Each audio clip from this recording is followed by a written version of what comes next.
এই বাংলাদেশকে যদি আমরা একটা মদিনা রাষ্ট্র বানাতে পারি, ইনশাল্লাহ কালকে গাজওয়াতুল হিন্দ হবে। ওটার জন্য রেডি আমরা ইনশাল্লাহ। পাকিস্তানের কাছে কিছুই নাই, আছে খালি 10টা 12টা পারমাণবিক অস্ত্র, তাতেই ভয়ে কাঁপতে থাকে।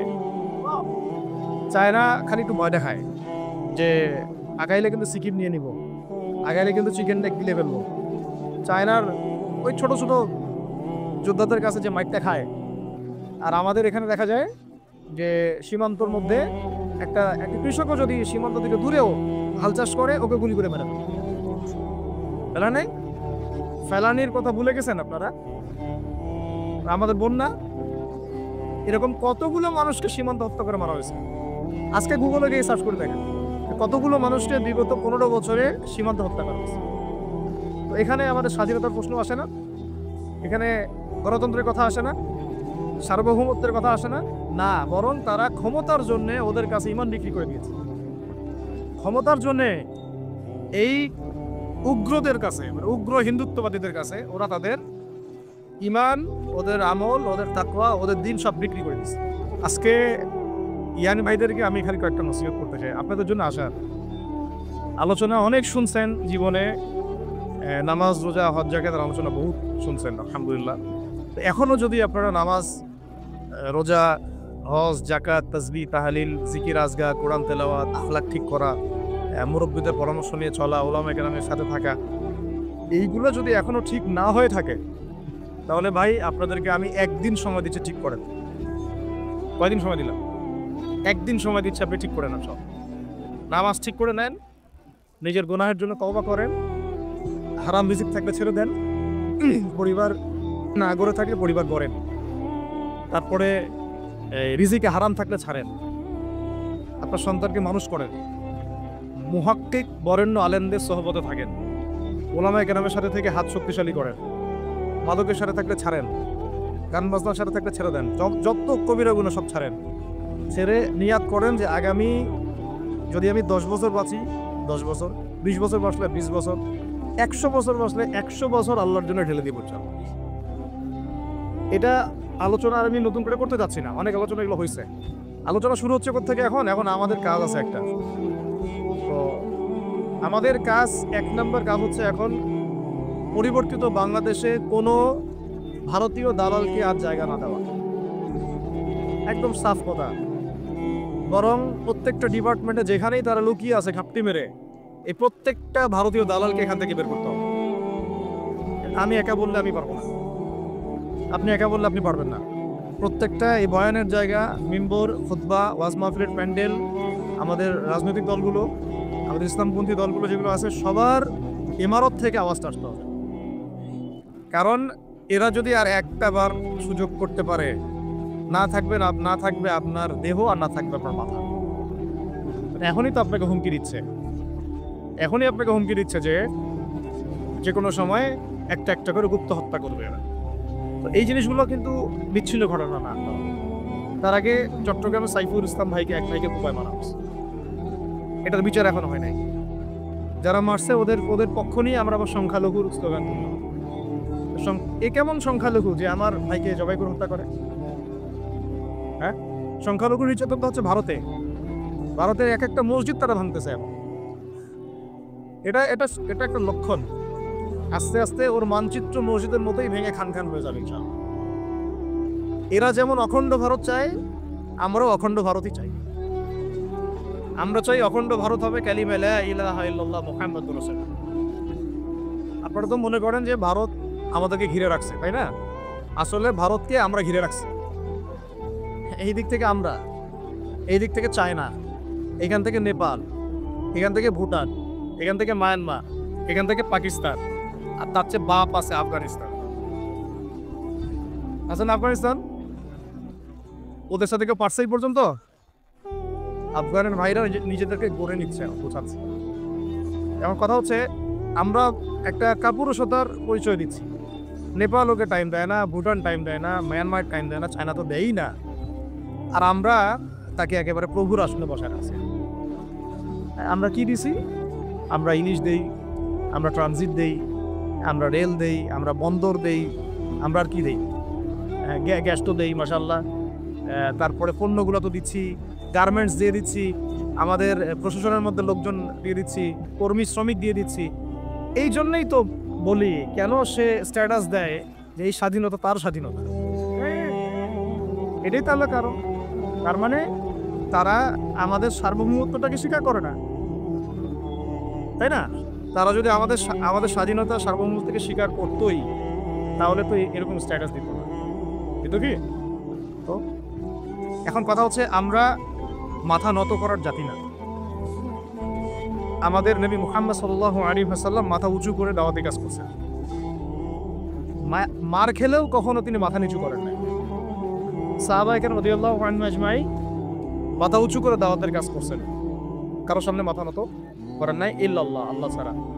মার খেয়েছেন, হিজরত করতে হলে হিজরত করেছেন, কখনো মানুষ গালি দিয়েছে, গালি সহ্য করেছেন, কখনো মদিনায় চলে যেতে হয়েছে, দেশ ছাড়তে হয়েছে, দেশ ছাড়ছেন, আবার কখনো ইসলামী রাষ্ট্র কায়েম করতে হয়েছে, রাষ্ট্র কায়েম করছে।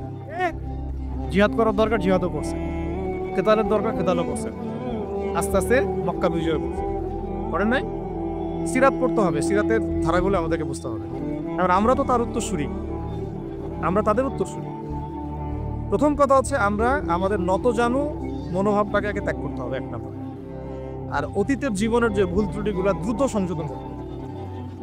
এখন আর আমাদের হাতে অনেক লম্বা সময় আছে এমন না, বিষয়গুলো কত কি যে দ্রুত হয়ে যাবে আপনি হয়তো ভাবতে পারো।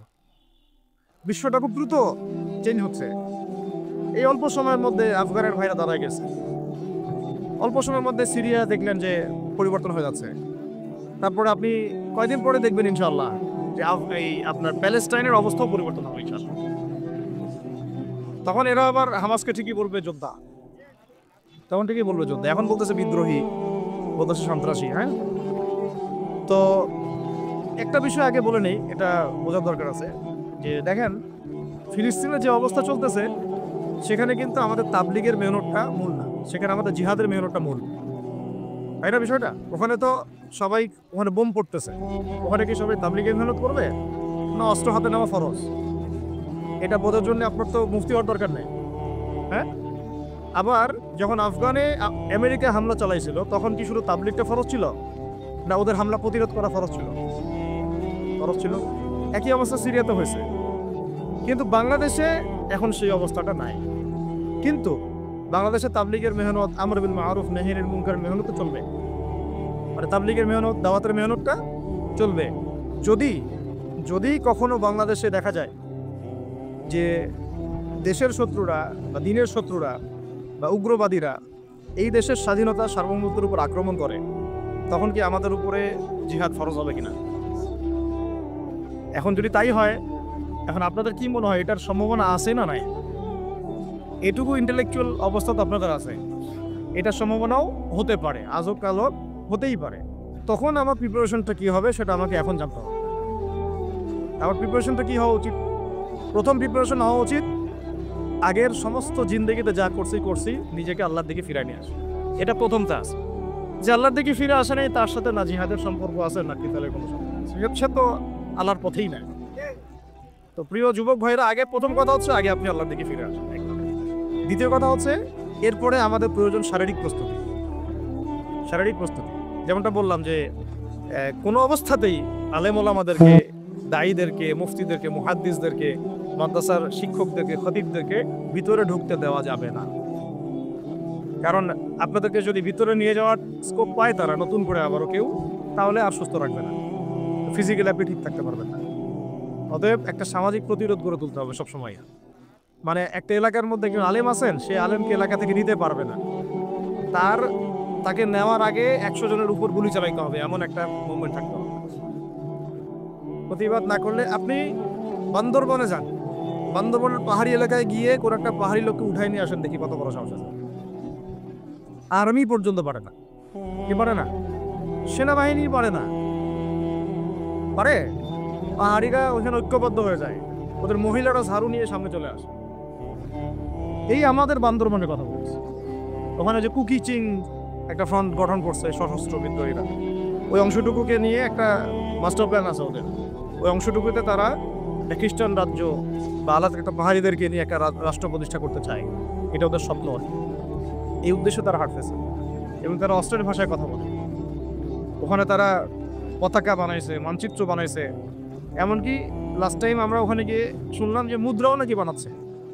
মুদ্রা বুঝতেছেন বিষয়টা কত ডিপ। আমাদের রাষ্ট্রে যে কত সমস্যা, আর জানি না যারা দায়িত্বে আছে তারা কি করতেছে, আসলে কোন দিকটা সামাল দিচ্ছে। অর্থনৈতিক দিকটা দেখবে, না এই পাহাড়ি এলাকার সমস্যাগুলো মেটাবে, নাকি আমাদের মুসলিম উম্মার অভ্যন্তরীণ সমস্যাটা মেটাবে, না শহীদ ভাইদের খবর নিবে, না পঙ্গু ভাইরা যারা পড়ে আছে হাসপাতালে তাদের খবর নিবে? সিনেমা দেখতে বসে গেছে। কোন আজকের সিনেমা দেখেন আপনি? আপনার সিনেমা দেখার সময় কোথায়? সিনেমা দেখার সময় কোথায়? এই যে যতগুলো ভাই শহীদ হয়েছে তাদের পরিবারের খোঁজখবর নেওয়া লাগবে না?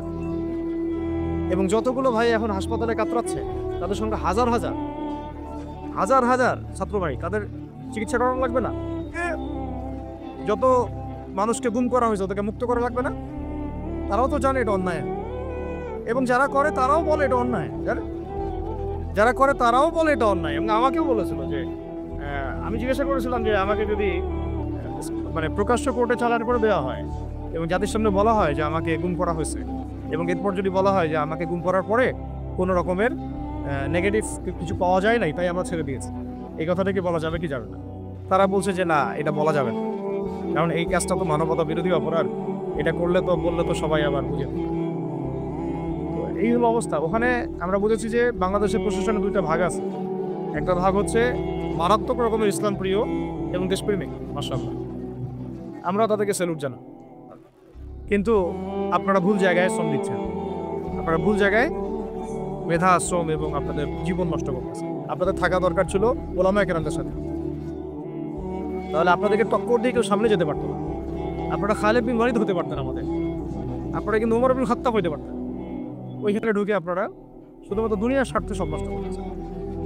আমাদেরকে বলা হচ্ছে হুজুর বদদোয়া করিয়েন না, হুজুর ছেড়ে দিচ্ছেন, আমাদেরকে বদদোয়া দিয়েন না আবার বের হয়ে। আমাদের চাকরি, এটা ডিউটি। এটা এক ভাই আমাকে কোরআন এনে দিয়েছিল, নির্জনতা তো ওখানে, নির্জনতার সঙ্গী হচ্ছে কোরআন এবং নামাজ। তো এক ভাই দেখেছে আমি একটু নির্জন, মন খারাপ বসে আছে, একটা কোরআন নিয়ে এসে দিয়েছে, হুজুর কোরআন পড়েন আপনি, মন ভালো হবে। আরেকজন এসে কোরআন নিয়ে চলে গেছে। কোরআন পড়ে ওখানে যদি আপনি আবার উল্টাপাল্টা কিছু করেন, ওদের নিয়ম নাই কোরআন দেওয়ার কি নাই, নিয়ম নাই। তো এই হলো অবস্থা। কথা হচ্ছে যে এই ভাইদেরকে মুক্ত করাও তো তাদের কাজ ছিল। যে ওলামায়ে কেরামদের একজনের উপরে 3টা 4টা 5টা 10টা করে মামলা এখনো চলতেছে, তাদেরকে মুক্ত করা উচিত ছিল না? আর এই পুরো জুলুমের পিছনে যত জালেম ইনভলভ ছিল তাদেরকে আইডেন্টিফাই করে ভিতরে ঢুকানো উচিত ছিল না? এই হয়েছে সবকিছু। এই জিনিসগুলোর মধ্যে অনেক গ্যাপস আছে। এগুলো যদি এভাবে চলতে থাকে তাহলে আগামীতে আমরা যারা ইসলামিক রাজনীতি করবো বলে চিন্তা করতেছি বা ইসলামকে রাষ্ট্র ক্ষমতা নিতে চাই, আমরাও কিন্তু বেগ পাবো, ভালো রকমের বেগ পাইতে হবে। আর বিগত সময় আমরা অনেক ভুল করছি, যেমন মন খারাপ করেন না এগুলো, আমরা ভুল করছি এই যে আমরা ওদের সাথে জোট করতে গেছি, ঠিক আছে, ওদেরকে আমরা ভাই বোন করার চেষ্টা করছি। আসলে এদের সাথে আর কাফেরদের সাথে কোনো পার্থক্য, সেকুলারিজমে যারা আছে আর কুফার যারা, এদের মধ্যে কোনো পার্থক্য নেই। ওই কালিমা পড়া না পড়ার পার্থক্য, তো বাকি আপনার পিঠে ছুরি এরও মারবে ওরও মারবে। আর আমি ছোট মানুষ, ছোট জায়গা থেকে বলতে চাই যে আমাদের যে ওলামায়ে কেরামগণ মাঠে আছেন, যে রাজনৈতিক দলগুলো আপনারা মাঠে আছেন, এবার আপনারা কোনো রুটির টুকরার জন্য লড়বেন, এবার পুরা রুটি নিয়ে লড়বেন। প্রত্যেক আসনে প্রার্থী দিবেন আপনারা, যেহেতু এর বাইরে সিস্টেম এখন অন্য সিস্টেমে যাওয়ার সুযোগ হচ্ছে না, তাহলে পুরা রুটিটার জন্য লড়তে হবে আপনার। আমাদের টার্গেট হচ্ছে এখন একটা ইসলামপন্থী সরকারকে রাষ্ট্র ক্ষমতায় নিয়ে যাওয়া, এটা আমাদের একটা প্রধান টার্গেট। আমাদের এজেন্ডা স্পষ্ট, কোনো গোপন এজেন্ডা নাই। আমাদের কি নাই? কোনো গোপন এজেন্ডা নেই। আমরা চাই বাংলাদেশে এখন একটা ইসলামপন্থী রাষ্ট্র ব্যবস্থা গড়ে উঠুক, ইসলামপন্থী সরকার শাসন ক্ষমতায় আসুক। এটার জন্য আপনাদের সবার ভূমিকা আছে। কেউ কথা দিয়ে ভূমিকা রাখবেন, কেউ লিখবেন, কেউ বলবেন, কেউ যেভাবে হোক আপনাকে ভূমিকা তো রাখতেই হবে। কারো বসে থাকার সুযোগ নেই এখন আর। এই রাষ্ট্রটাকে ইসলামিক রাষ্ট্র হিসেবে করার দায়িত্ব এখন সবার কাঁধে আসছে। আমরা আমাদের জায়গা থেকে বলতেছি, বাকি কাজ কিন্তু আপনাদেরকে করতে হবে। আল্লাহ পাক করার তৌফিক দান করেন। আর ইসলামপন্থী ভাইদের আপোষের যে দূরত্ব, এটা কমায় ফেলতে হবে। এই দূরত্ব রাখা যাবে না। ইখতিলাফ আছে থাক, যদি আকীদাগত মৌলিক কোনো পার্থক্য না থাকে, আমরা তো ভাই ভাই নাকি? আমাদের চেয়ে কি মানে সেকুলার আমাদের বেশি বড় ভাই? আমাদের চেয়ে কি যে নাস্তিক মুরতাদরা আমাদের বড় ভাই? কমিউনিজমে যারা আছে ওরা আমাদের বড়? এই গণতন্ত্রপন্থী যারা একবারে কট্টর ওরা আমাদের যিনি ভাই নাকি? আমাদের তো ভাই সোজা কথা হচ্ছে ইন্নামাল মুমিনুনা ইখওয়া, ইন্নামাল মুমিনুনা, মুমিন যারা মুমিন মুমিন ভাই, মুমিনে মুমিনে কি ভাই, খালাস। আল মুসলিম আখুল মুসলিম, মুসলিমের ভাই কি মুসলিম, খালাস এইটুক। মুসলিম আমার ভাই, মুসলিম আমার ভাই।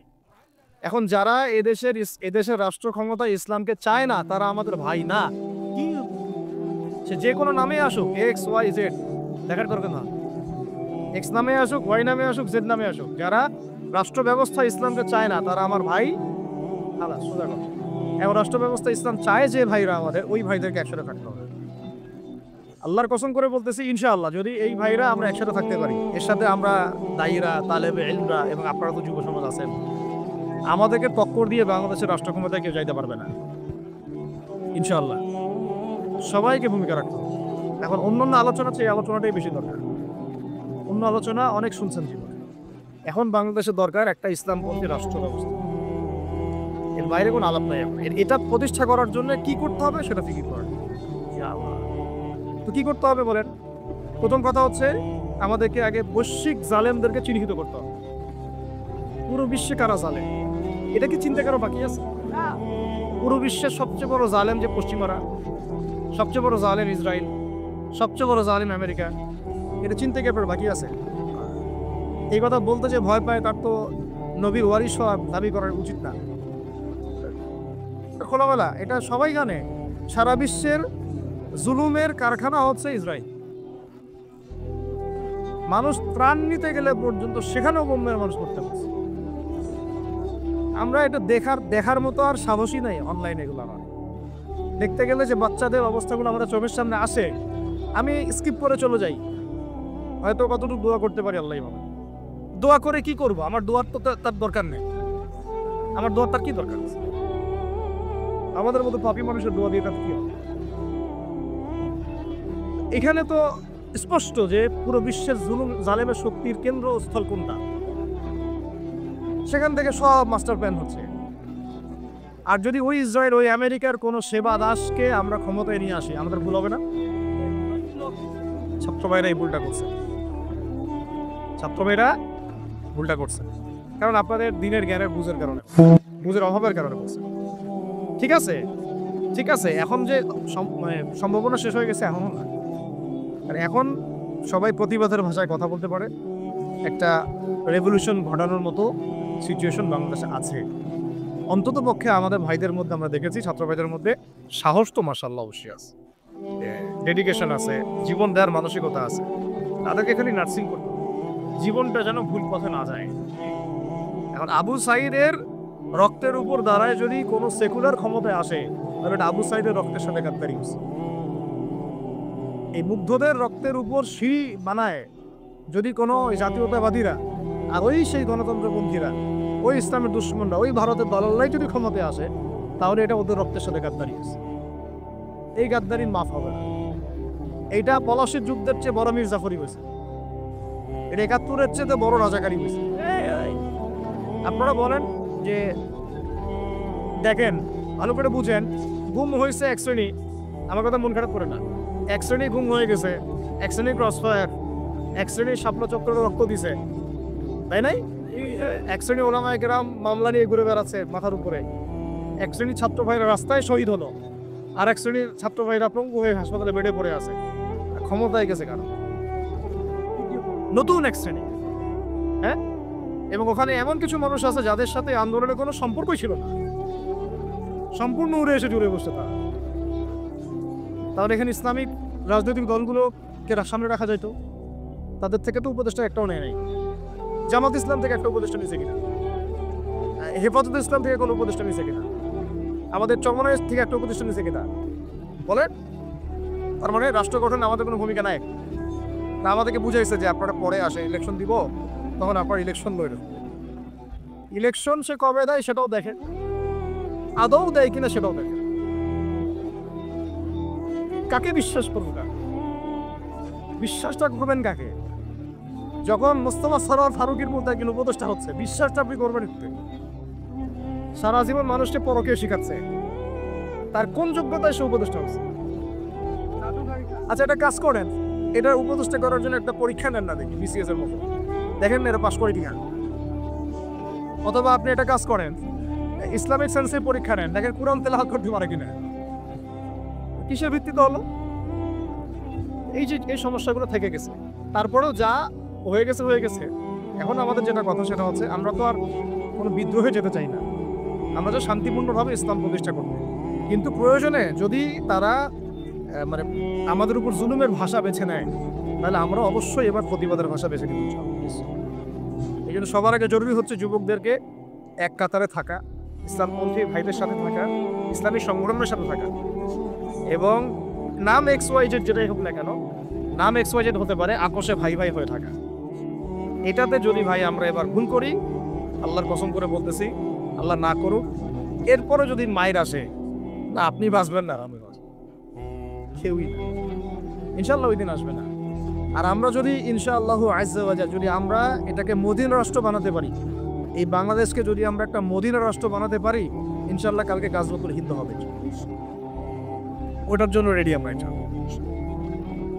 পাকিস্তানের কাছে কিছুই নাই, আছে খালি 10টা 12টা পারমাণবিক অস্ত্র, তাতেই ভয়ে কাঁপতে থাকে।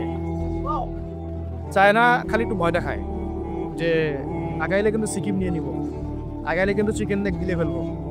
চায়নার ওই ছোট ছোট যোদ্ধাদের কাছে যে মাইকটা খায়, আর আমাদের এখানে দেখা যায় যে সীমান্তর মধ্যে একটা কৃষকও যদি সীমান্ত থেকে দূরেও হাল চাষ করে, ওকে গুলি করে মেরে ফেলে। ফেলা নেই, ফেলানির কথা ভুলে গেছেন আপনারা? আমাদের বন্যা, এরকম কতগুলো মানুষকে সীমান্ত হত্যা করে মারা হয়েছে। আজকে গুগলে গিয়ে সার্চ করে দেখা কতগুলো মানুষকে বিগত 15 বছরে সীমান্ত হত্যা করা হয়েছে। তো এখানে আমাদের স্বাধীনতার প্রশ্ন আসে না, এখানে গণতন্ত্রের কথা আসে না, সার্বভৌমত্বের কথা আসে না, না, বরং তারা ক্ষমতার জন্য ওদের কাছে ইমান বিক্রি করে দিয়েছে। ক্ষমতার জন্য এই উগ্রদের কাছে, মানে উগ্র হিন্দুত্ববাদীদের কাছে ওরা তাদের ইমান, ওদের আমল, ওদের তাকওয়া, ওদের দিন সব বিক্রি করে দিয়েছে। এই জন্য আমি আগে বলেছি একটা লেকচারে যে আমরা যদি বিরিয়ানি খেতে চাই, আপনি যদি বিরিয়ানি খেতে চান, একটা পাত্র নেবেন কিনা? আচ্ছা, পাত্রটা যদি ময়লা থাকে খাবেন? পাত্র অনেক ময়লা আছে, আপনি কি ওইখানেই বিরিয়ানি ঢালবেন, ঢেলে খাওয়া শুরু করবেন? সবার আগে আপনি কি করেন? এটাকে ধোন, পরিষ্কার করেন, তাই না? বাংলাদেশকে যদি আপনি ইসলামী রাষ্ট্র হিসেবে করতে চান, আগে এই দেশের মধ্যে যে পয়জনগুলো আছে এগুলোকে দূর করতে হবে, সমস্ত পয়জনকে ধুয়ে সাফ করতে হবে। তারপরে এই যে খেলাফা বা শরিয়া বা ইমারা, যেটাই আসো, ইমারা এক জিনিস, খেলাফা আর এক জিনিস। আমি এক কথায় বোঝাচ্ছি ইসলামী রাষ্ট্র ব্যবস্থা। ইসলামী রাষ্ট্র ব্যবস্থা যদি ইসলামী রাষ্ট্র ব্যবস্থা তারপরে আসে, জমিন সাফ করার পরে, তখন সেটা সাস্টেইন করতে চান। আর যদি ময়লার মধ্যেই ইসলামী রাষ্ট্র কায়েম করতে চান, তখন হবে উদাহরণটা এরকম যে আপনি এই নোংরা ড্রেনের মধ্যে নেমে গায়ে সাবান মাখা শুরু করছেন, হাততে কোনো লাভ, বরং ওই নোংরাই আপনাকে খেয়ে ফেলবে। ঠিক আছে, ডেমোক্রেটিক সিস্টেমের মধ্য দিয়ে যদি আমাদের ভাইরা ক্ষমতায় যেতে পারে, যাক না, সমস্যা কিছু নেই। এটা কতটুকু জায়েজ না জায়েজ, হালাল হারাম সুন্নাত, এদিকে আমি যাচ্ছি না। এবং এটা নিশ্চিত তারাও জানে এটা সুন্নাত না, তারাও জানে এটা কি না, সুন্নাত পদ্ধতি না। কারণ রাসূলুল্লাহ সাল্লাল্লাহু আলাইহি ওয়াসাল্লাম দাওয়াতের মধ্য দিয়ে এবং সশস্ত্র যুদ্ধের মধ্য দিয়ে মানে মক্কা বিজয় করেছেন। দাওয়াতের মধ্য দিয়ে তিনি মদিনা রাষ্ট্র কায়েম করেছেন। তারপরে মদিনা রাষ্ট্রকে বেস করে আস্তে আস্তে আরও রাষ্ট্রকে এক্সপেন্ড করেছেন। বদর, উহুদ, খন্দক, খায়বার এগুলো হয়েছে, আস্তে আস্তে মক্কা বিজয় হয়েছে। মূল ছিল আগে মদিনা রাষ্ট্রটা কায়েম করা। তো আমরা যে কোনোভাবেই হোক মদিনা রাষ্ট্রটা আমাদের কায়েম করতে হবে। তারপরে ইনশাআল্লাহ তাআলা দেখবেন, হ্যাঁ, ওই অখণ্ড ভারত আমরাও কায়েম করবো ইনশাআল্লাহ।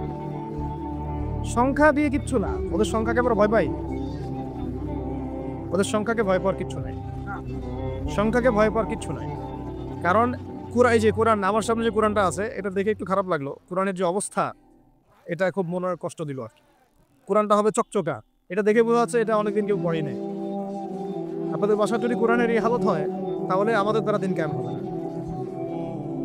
আপনার কোরআনের হালত হবে এমন যে কোরআনে এক বিন্দু পরিমাণ কোনো ময়লা নাই, প্রত্যেকদিন আপনার হাতের স্পর্শেই ময়লা দূর হয়। তখন এই কোরআন আপনার পক্ষে কথা বলবে ইনশাআল্লাহ। তো ভাই, কোরআনের কাছে চলে আসেন, আর দেরি করেন না, সময় নাই। আল্লাহ পাক সবাইকে কবুল করেন, আমিন। এই মসজিদগুলোকে কাজে লাগান, এখানে তালিমি বৈঠক চালু করেন প্রত্যেক সপ্তাহে। আমি যদি প্রত্যেক মাসে রংপুরে আসি, প্রত্যেক মাসে সময় দেবো ইনশাল্লাহ। আপনারা এখানে ইমাম ঠিক করেন, খতিব ঠিক করেন এবং ওই যে টিচার ঠিক করেন, করে আপনারা কোরআন শিক্ষার ব্যাচ চালু করেন, কোরআন তাফসীরের ক্লাস চালু করেন, তারপরে তুলনামূলক আরবি ভাষা শিখেন। মানে এগুলো শিখে নেন তাড়াতাড়ি, সময় নাই এগুলো, আমাদের হাতে সময় কম। এগুলো আজকে থেকে 10 বছর আগেই শেখা উচিত ছিল, তাই না? কিন্তু আমাদের এই সেকুলার শিক্ষা ব্যবস্থা আপনার জীবন থেকে 20 বছর কেড়ে নিছে। 20 বছর পড়াশোনা করার পরে আমি চ্যালেঞ্জ করতেছি যে লাখ লাখ টিচারকেও যদি আপনি কোরআন তেলাওয়াত ধরেন সহি বলতে পারেন, অথচ তারা জাতির শিক্ষক হয়ে বসে আছে। সেকুলার শিক্ষা ব্যবস্থাটা আমাদের জীবন থেকে পুরা ইসলামের হকটাকে নষ্ট করে ফেলছে। আপনার অধিকার ছিল যে আপনি একজন স্কুলের স্টুডেন্ট, আপনি কোরআন পড়তে পারবেন। আপনি একজন কলেজের স্টুডেন্ট, আপনি কোরআনের তাফসীর করতে পারবেন। আপনি একজন ইউনিভার্সিটি পাস করেছেন, আপনি হাদিসও পড়তে পারবেন, এবারও তো দিতে পারবেন, এরাও দিতে পারবেন। এটা আপনার হক ছিল, কিন্তু এই হকটা নষ্ট করছে কারা? এই সেকুলার শিক্ষা ব্যবস্থা নষ্ট করে ফেলছে। এখন তো কিছু করার নাই। তো এটা তো আমাদের দোষ কি? আমাদের দোষ হচ্ছে আমরাই তো তাদেরকে ভোট টোট দিয়ে উপরে উঠেছিলাম।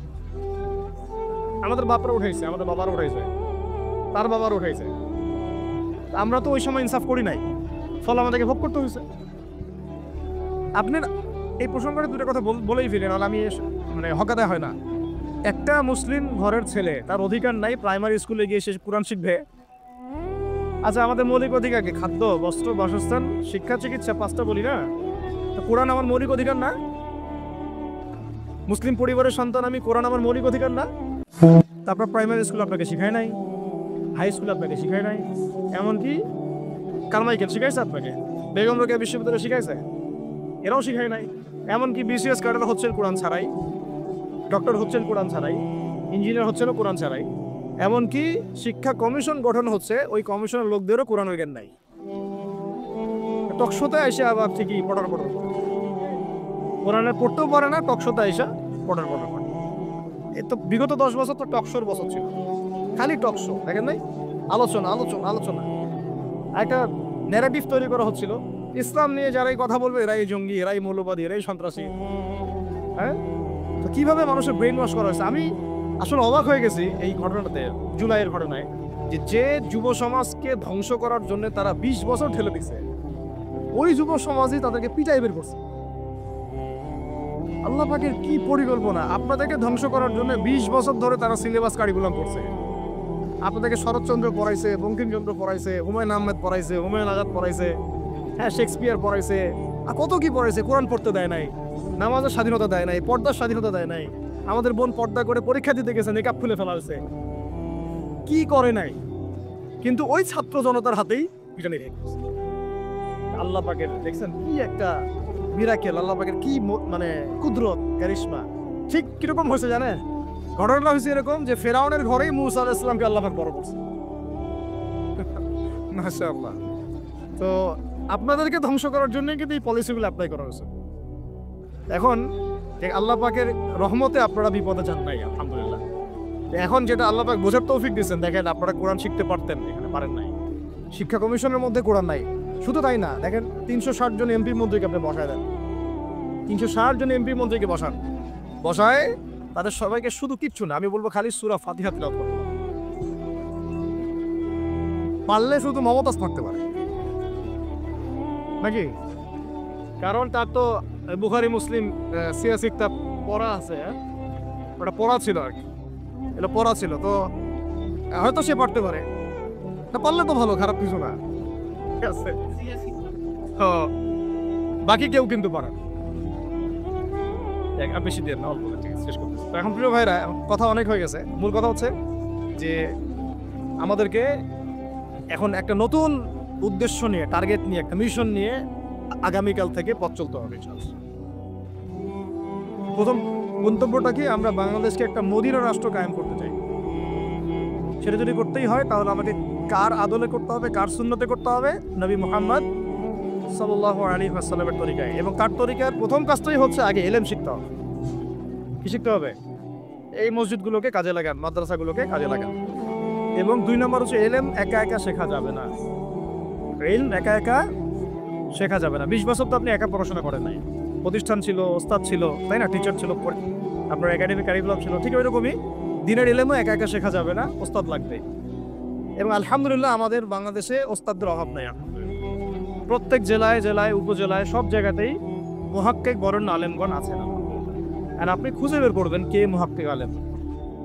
আমি কিছু মানে তাদের বৈশিষ্ট্য বলতে পারি যে তারা নিজেকে জাহির করেন না, বিনয়ী হন, অহংকারী হন না, তারা এত বেশি আইওয়ার শোডাউন এত পছন্দ করেন না, নিজেকে আড়াল করার চেষ্টা করেন, সব কথা বলতে তারা ভয় করেন না, এবং তারা অনেক গভীর জ্ঞানের অধিকারী হওয়া সত্ত্বেও অনেক বেশি বিনয়ী হন।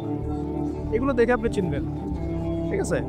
আমাদের সালাফরা তো বলতেন যে মুহাক্কিক মানুষকে পাবেন দুই জায়গায়, এক হচ্ছে মাটির তলে, আরেকটা হচ্ছে জেলখানায়, ঠিক আছে।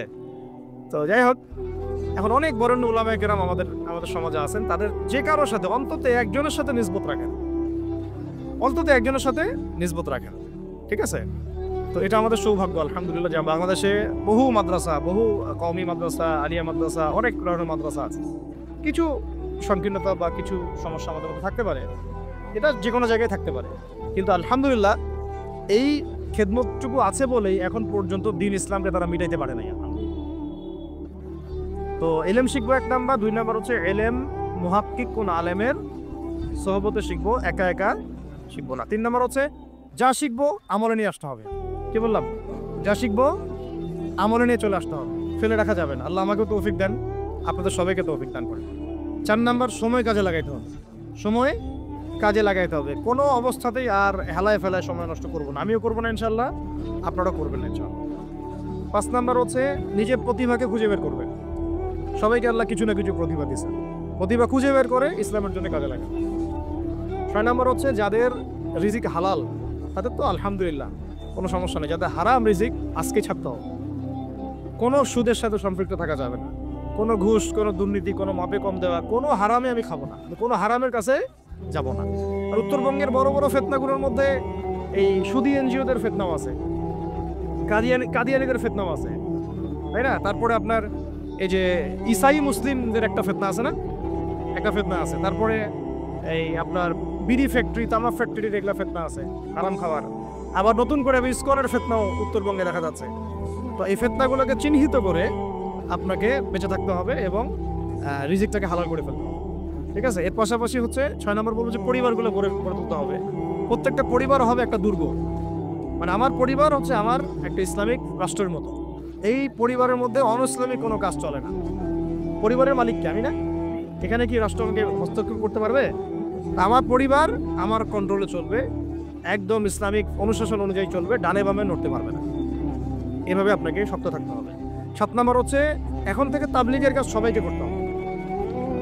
কতটুকু করবেন? যতটুকু আপনি জানেন, যতটুকু আপনি জানেন। যেটা জানেন না ওইটা নিয়ে কথা বলার দরকার নেই।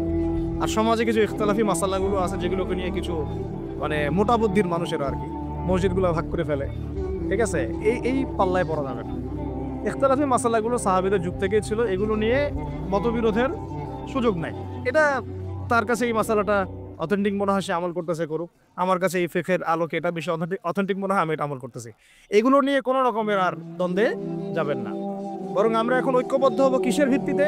আমরা ঐক্যবদ্ধ হব আকীদা, আমল এবং মানহাজের ভিত্তিতে।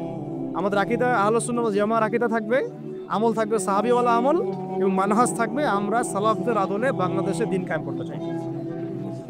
খালাস। আর যারা দিন কায়েমের কথা বলবে না ওদের সাথে আমার ঐক্য হবে না। কি হবে? দিন কায়েমের কোনো ফিকির নাই, তার সাথে আমার ঐক্য হবে কিভাবে? তার ফিকির আছে শুধু মসজিদ নিয়ে আর অন্য কিছু নিয়ে, তার দল নিয়ে বা তার মানে আরো তো আছে অনেক কিছু আর কি, এইগুলো নিয়ে। তো ওইগুলো বাদ দিলাম। এই আমর বিল মারুফের কাজ সবাইকে করতে হবে এবং একই সাথে সবাইকে এখন থেকে প্রতিবাদী হতে হবে, অন্যায় নিষেধ করতে হবে। এলাকায় অন্যায় হতে দিবেন না। এলাকার মধ্যে জুয়া খেলবে কেন? আপনারা প্রতিবাদী হবেন। এখানে গাঁজা খাবে কেন? আপনি প্রতিবাদী হবেন। মাদকের আকার হবে কেন? আপনারা প্রতিবাদ করবেন। এখন তো আপনি পুলিশ প্রশাসনের অপেক্ষায় বসে থাকার সময় নাই তো এখন। একজন নেককার, মুত্তাকি, পরহেজগার মানুষ প্রত্যেকটা এলাকায় থাকা দরকার। আপনাদের মধ্যে একটা জামাআ বা কমিউনিটি থাকা দরকার, মানে একটা অ্যাসোসিয়েশন থাকা দরকার যারা ওই এলাকাকে সংস্কারের কাজ করবে, অথবা বৃহত্তর সংগঠন যেগুলো আছে বাংলাদেশে তাদের অঙ্গ সংগঠন হিসেবে আপনারা কাজ করতে পারবেন। আল্লাহ পাক তৌফিক দান করেন। মানে একটা চেইন অফ কমান্ড গড়ে তুলতে হবে দেশব্যাপী। এটা আমরা অলরেডি আছে, এবং নতুন করেও যদি কেউ চায় যে আমি কিছু অ্যাসোসিয়েশন করব যেটা আমরা মারুফের কাজ করবে, নেহিরের মুনকারের কাজ করবে, তাহলে এটা করতে পারেন ইনশাআল্লাহ। আর এর সাথে আমি বলবো যে আমাদের জান, মাল, সময়, শ্রম, কয়টা কথা বললাম? জান, মাল, সময় এবং শ্রম। জান, আমাদের মাল, আমাদের সময়, আমাদের শ্রম, এই চারটা জিনিসকে আল্লাহর জন্য ওয়াকফ করে দেব। দুনিয়াতে মুসাফির আমরা, দুনিয়াতে কি আমরা মুসাফির, আমাদেরকে পাঠানোই হয়েছে আল্লাহর ইবাদত করার জন্য। এবং শুধু একা ইবাদত করবো কেন, আমি কি স্বার্থপর? আমার পরিবারটাও করতে হবে। এবং শুধু পরিবার কেন করবো, আমার সমাজটাও করতে হবে, আমার রাষ্ট্রটাকেও করতে হবে। কারণ রাষ্ট্রীয় কাঠামোতে ইসলাম না থাকলে আমি সমাজ চেঞ্জ করতে পারবো না। সহজ কথা, সব কথা কিন্তু ওই গোড়াতে গিয়ে ঠেকতেছে। কারণ রাষ্ট্র ব্যবস্থায় যদি ইসলাম না যায়, রাজনীতির মধ্যে ইসলাম যদি না যায়, এবং একটা ইসলামিক শরিয়া ভিত্তিক বা ইমারা ভিত্তিক রাষ্ট্র যদি কায়েম না হয়, এই শব্দগুলো হয়তো তারা বুঝে না। মানে ইসলামী একটা রাষ্ট্র ব্যবস্থার কাঠামো যদি না থাকে, তাহলে আপনি ব্যাংকিং সিস্টেমকে সংস্কার করতে পারবেন না, সুদের মধ্যে সংস্কার আনতে পারবেন না, শুধু এনজিওর বিরুদ্ধে আপনি কোনো পদক্ষেপ নিতে পারবেন না, আপনি সমাজের এই যে ফাসাদ, নোংরামি, এগুলো বন্ধ করতে পারবেন না, আপনি এই যে কাদিয়ানি মতবাদের বিরুদ্ধে কিছু করতে পারবেন না, ওদের অর্থনৈতিক দানা আপনি কাটতে পারবেন না, ওদের পলিটিক্যাল সাপোর্ট আপনারা কাটতে পারবেন না। তারপরে ওই জায়গায় ইসলাম না গেলে এই সাংস্কৃতিক আগ্রাসনগুলো কাটাতে পারবেন না। পাশের প্রতিবেশী রাষ্ট্রদের যে আগ্রাসী ভূমিকা, এগুলোর ব্যাপারে আপনি কোনো পদক্ষেপ নিতে পারবেন না। তাই ওই জায়গা পর্যন্ত যদি না যেতে পারি আমরা, তাহলে কথাগুলো শুধু বলাই হবে, কোনো বাস্তবায়ন হবে না। অতএব আমাদের মূল কাজ একটাই, ওই উপরের লেভেলে ইসলামকে নিয়ে যাওয়া। এই কাজগুলোর মধ্য দিয়ে আমরা ইসলামকে নিয়ে যাবো ইনশাআল্লাহ তাআলা। আর সর্বোপরি আসন্ন সময়গুলোতে যখন ওলামায়ে কেরাম, আমাদের বরেণ্য আলেমগণ, আমাদের বরেণ্য ওস্তাদগণ এবং আমাদের তুল্লাবরা, আমাদের জামাআগুলো, আমাদের ইমারাগুলো এবং আমাদের ইসলামী সংগঠনগুলো, তারা যখন মাঠে থাকবে, তখন তাদেরকে একা ছেড়ে দেওয়া যাবে না। মই দিয়ে গাছে উঠায় মই টানা যাবে না। শাপলা চত্বরে এই কাজটা করছেন আপনারা, কিন্তু শাপলাতে কিন্তু এই কাজটা হয়েছে।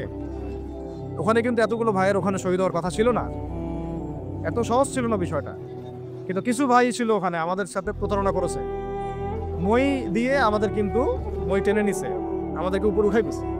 এরপর থেকে তো কত জেল, কত জুলুম, কত মামলা মোকদ্দমা, কত গুম হয়ে গেল। আপনার পর থেকে হিসাব করেন।